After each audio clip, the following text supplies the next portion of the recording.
Imagine creating really compelling content, maybe even an entire podcast, Mm-hmm. but you never actually speak a single word yourself. Right. And look, this isn't science fiction anymore. It's actually happening right now. Yeah, it's pretty wild. Some creators are earning, serious income, thousands each month. It's become this legitimate, surprisingly new model.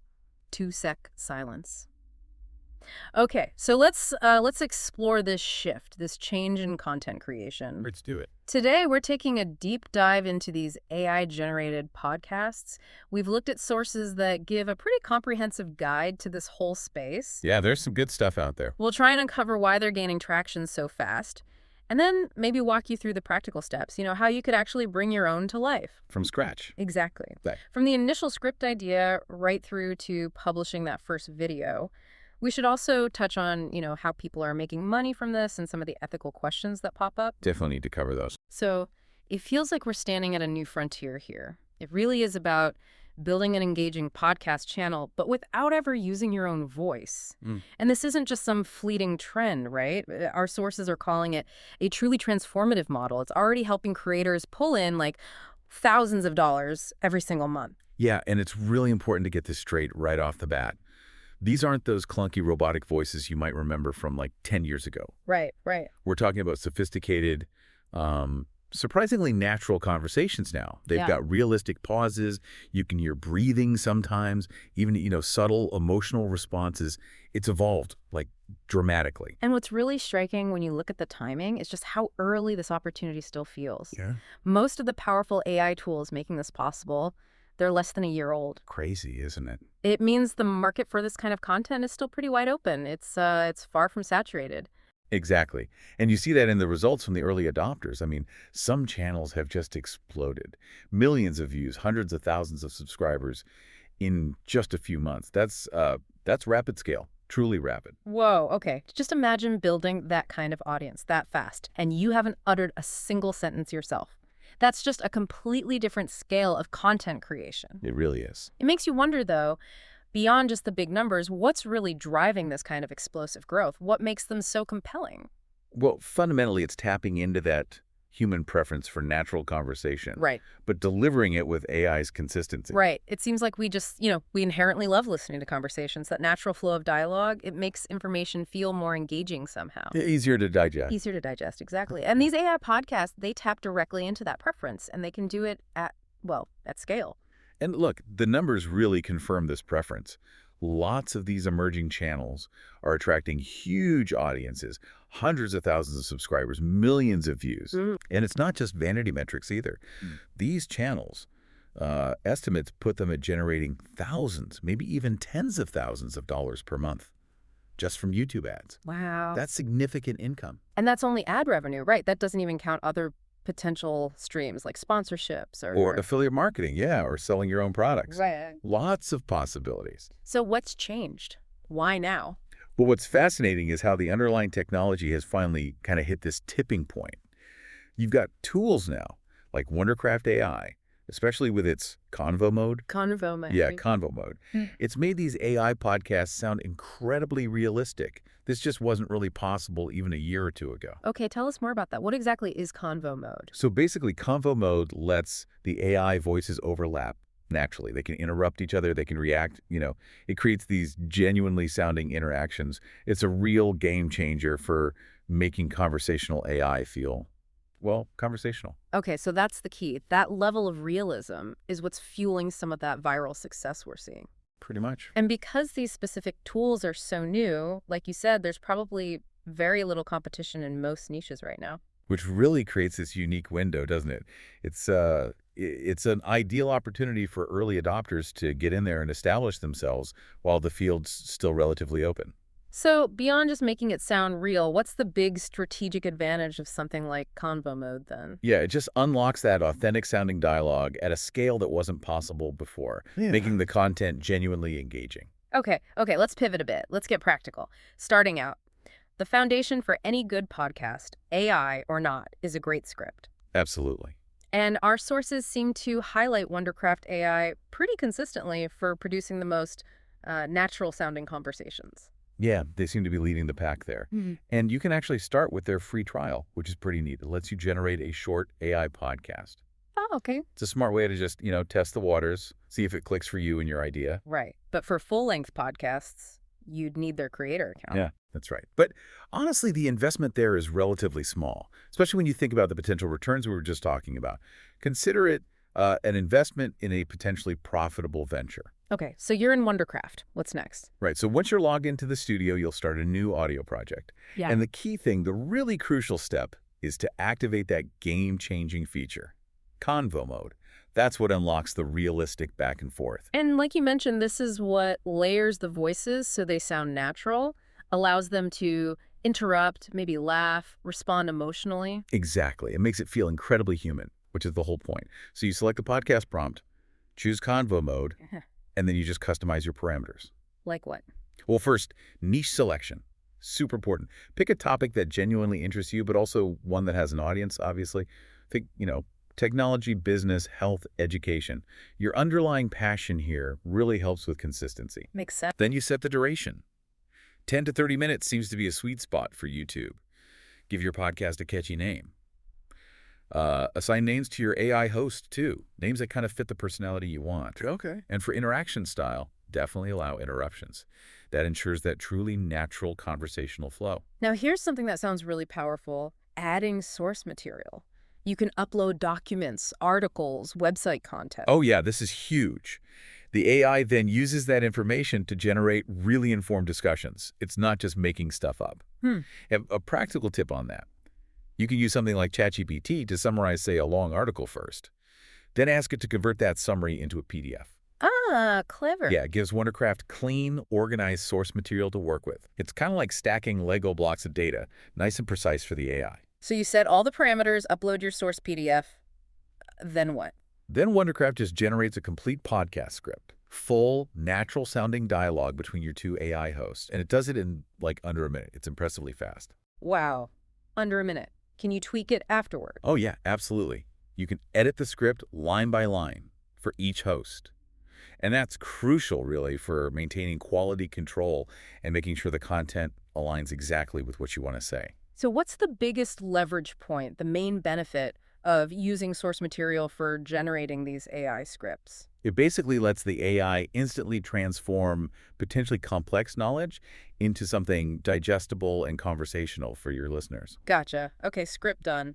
What about the voices? Choosing those seems incredibly important. They kind of become the soul of the podcast, right? Totally. They need to sound authentic, engaging, and, appropriate for whatever topic you've chosen. And Wondercraft offers a lot of choice there. Oh, yeah. Dozens of different voices. Each one has its own unique personality, so you've got a lot of flexibility to find voices that match your brand or the feel you're going for. And you can filter them, I assume, to narrow it down. Yep. You can filter by gender, age, accent, even tone, like professional or casual. Makes the selection process much more efficient than listening to every single one. Yeah. But crucially, always listen to the preview samples. Pay really close attention to how natural they sound, how clear is the articulation, does the personality fit? And here's something people sometimes overlook. How do the two voices sound together? Ah, the chemistry. Exactly.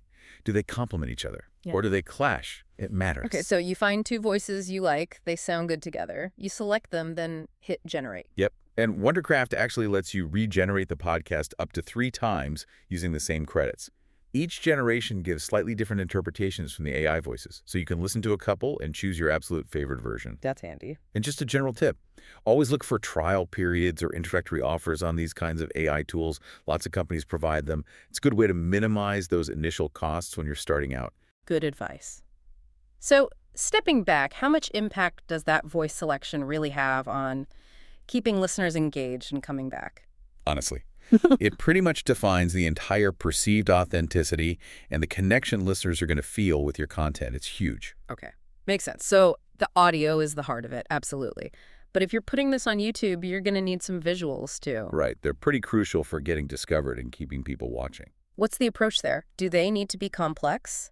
Well, the good news is most of the successful AI channels tend to keep their visuals pretty simple and focused. Really? Yeah, you usually see a consistent format, Yeah. like a clean background, maybe photos of their AI hosts, and clear podcast branding. The idea is to keep the focus on the audio, on the conversation. Okay, so you'd use a design tool, maybe Canva, or Adobe Express, Figma. Exactly. Something like Canva is super accessible. You set up a new project, probably using standard HD dimensions, 1920 by 1080 pixels, perfect for YouTube. Right, and Then you start with the background. Maybe a subtle gradient, something visually pleasing but not distracting. Add your podcast name clearly. Maybe include a little subscribe button graphic. Keep it clean. Less is often more here. And you mentioned photos of the AI hosts. How does that work? Yeah, so you create 2 frames, maybe rounded rectangles for your hosts, position them on opposite sides of the screen. Gives it a nice balance. Okay, but where do the photos come from? That's where AI image generators come in again. You could use now.AI, which has a free tier, or Midjourney, or DALL-E 3. Gotcha. And the key is being super specific with your prompts. Like, don't just say woman in office. Say something like, portrait photo of a professional woman in her 30s, East Asian, friendly smile, wearing business casual, sitting in a modern, brightly lit office, looking directly at the camera, photorealistic style. Specificity is everything. Right, you paint a detailed picture for the AI. Exactly. Once you have those images, you just upload them to Canva and drag and drop them into the frames you made. You might even add a thin border around the photos just to make them pop a little bit. Okay, then you download that image. Yep. Download it, and make sure you set the file type to PNG. That usually gives you the best quality for video work. Interesting that simplicity works best visually here. Why do you think that is when you could technically do much fancier graphics? It just minimizes the cognitive load, right? It keeps the listener's focus squarely on the actual conversation, which is the core value. Makes sense. Okay, image ready. Audio ready. Now it's time to actually bring it all together, right? Combine the audio and visuals into the final video. Yep, this is where your creation really comes to life. What software do people typically use for this? Honestly, you can use pretty much any video editing software. There are excellent free and powerful options like CapCut, super user-friendly, or Clipchamp, which is actually built right into Windows now. Okay, so what's the workflow? Pretty straightforward. First, you add your podcast audio file to the timeline. That's your main track. Got it. Next, you bring in that image you created in Canva. Place it on the video timeline above the audio. Then you just stretch that image clip out so it covers the entire duration of your audio track. It becomes your static background visual. Okay, but a static image for 10, 20 minutes might be a bit boring. Right. So to make it more dynamic, you add an audio visualizer overlay. Most modern editing software has this effect built in. It's that little graphic thing that reacts to the sound waves. Yeah, I know what you mean. So you add that visualizer effect to your timeline, stretch it to match the video length as well. Then you position it carefully, usually at the bottom of the screen so it doesn't cover your host photos. And you can usually customize its colors to match your podcast branding. Nice touch. Okay, visualizer added. Anything else? Nope, that's basically it for the editing. Then you just export your video. And always, always choose high definition 1080p at least. This ensures the best possible quality when you upload it to YouTube. It really does make a difference to how professional it looks. Okay, so export in HD. What's a common pitfall or mistake people make in this final video creation stage? Besides maybe exporting in low res. Probably not checking the audio levels carefully, making sure everything sounds consistent. Or maybe the visualizer isn't quite synced right. Little things that affect the polish. Gotcha. All right, so the tech side seems manageable. But, beyond the tools, the success of a channel like this really hinges on the content strategy, doesn't it? Choosing the right niche feels crucial. Absolutely crucial. You got to think about the evergreen versus trending dynamic. Explain that a bit. Well, evergreen niches think like self-development, personal finance, history. They always have a built-in consistent audience. People are always searching for that stuff. Trending niches, on the other hand, like the latest tech news or current events commentary, they can grow super fast if you catch a wave. But they demand constant, rapid production to stay relevant. It's a trade-off in workload. So the ideal niche is probably somewhere in the middle, or at an intersection. Yeah, often it sits right at that intersection of 3 things. What are you genuinely passionate about? What do you actually have some knowledge about? And critically, where is there a clear audience that's ready and willing to engage with that topic? Find that sweet spot. And looking at what others are doing is important too. Oh, definitely. Always conduct competitor research. See what other AI podcasts in your potential niche are doing well. What are their weaknesses? But more importantly, what are they missing? Where's the gap that you can fill? How can you differentiate yourself? That's where the real opportunity often lies. How important is that passion piece truly compared to just spotting a clear market opportunity? Can you succeed without it? Look, passion is what fuels the relentless consistency you need for long-term growth. It gets you through the dips. It helps you differentiate. It's vital. Okay, that makes sense. Now, something else that comes up when working with AI transparency feels pretty key, right? For building trust. Yeah, it's fundamental, especially in this evolving landscape. Mm. You should probably consider openly disclosing that your podcast is AI generated. How would you do that? Could be simple. Maybe just add a line in your video description, something like, hey, just so you know, this channel uses AI-generated voices and scripts to explore topics in your niche. We're exploring where technology can take us, you know. Right. Setting expectations. And it could even be part of the brand itself, couldn't it? Framing it as innovative. Exactly. It can actually create an interesting angle, showing you're at the forefront of using this tech. Yeah. Although, honestly, I still kind of wrestle with how best to navigate this myself sometimes. This whole AI landscape, Yeah. especially around disclosure, the norms aren't fully set yet, and it's all evolving so incredibly fast. There's still a lot of unknowns. That's fair. It's new territory for everyone. But thinking long term, what are the real strategic benefits of being upfront and transparent about using AI from the start? Ultimately, it just builds that authentic community. It fosters trust in what is, let's face it, a rapidly changing content ecosystem. Trust is gold. Okay. So assuming you've got your niche, your tech setup, you're being transparent, what about ongoing success? What are the key things? Consistency. Yeah. Above all else, consistency is absolutely key. You need to establish a regular posting schedule, weekly, bi-weekly, whatever works, and then you got to stick to it without fail. Audiences like reliability. Right. Build that habit for the listener. Exactly. And also use SEO optimization. Don't forget the basics. That means putting relevant keywords in your video titles, your descriptions, your tags. This is how new people find you organically through search. And engagement. Crucial. Engage with your audience. When people leave comments on your videos, respond to them. Even though the hosts delivering the content are AI, you, the creator behind the scenes, can still build genuine connections with your viewers. That human touch really matters. That's a great point. And think long term. Build out a content strategy. Plan your topics for weeks, maybe even months ahead. Oh, and consider batching your production. Batching. Yeah, like dedicate one day just to creating scripts and generating audio for, say, 4 episodes. Then the next day, create all the visuals and edit the videos for those 4. It's way more efficient than doing one episode start to finish each time. Streamlines the workflow. Got it. So what's the deeper significance then, the hidden power of that audience engagement, even when the on-air talent is AI? It transforms people from just passive viewers into loyal community members. And that community is crucial for sustainable long-term growth. Right. Okay, last big area, monetization. We mentioned YouTube ads, but those are just one piece of the puzzle. Yeah. Oh yeah, just one piece. There are many other effective ways to monetize these AI-driven channels, especially once you build an audience. Such as? Affiliate marketing is a big one. You can recommend products or tools, maybe even the AI software you're using to create the podcast, or books related to your niche. You get a commission for any sales through your link. Makes sense. What else? As your channel gains traction and views, sponsorships become a very real possibility. Companies will pay to get their message or product mentioned in front of your engaged audience. Okay. You can also create your own digital products. Think about packaging your expertise into, say, an online course, an ebook, or maybe some useful templates related to your niche, things you can sell directly to your audience. Higher margins there, probably. Definitely. And finally, you could consider offering something like Patreon or YouTube channel memberships.